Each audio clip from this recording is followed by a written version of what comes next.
Makar Sankranti special, झटपट तयार होणारे, ना चिकट होणार ना कडक होणार, अगदी परफेक्ट असे तिळगुळाचे लाडू, तेही कुकरच्या एका शिट्टीत. तुम्ही पण बनवणार? चला तर मग.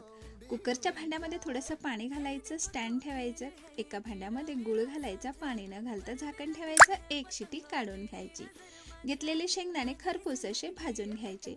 सोबतच तीळ सुद्धा त्याच पद्धतीने चांगले खरपूस असे भाजून घ्यायचे.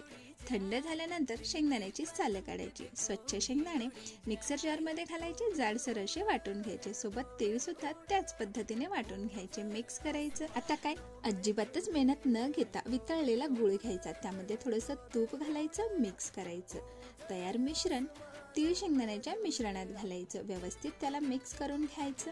आवडत्या साईजमध्ये लाडू तयार करून घ्यायचे. याच पद्धतीने तुम्ही वडी किंवा बर्फी सुद्धा अगदी परफेक्ट अशी बनवू शकता.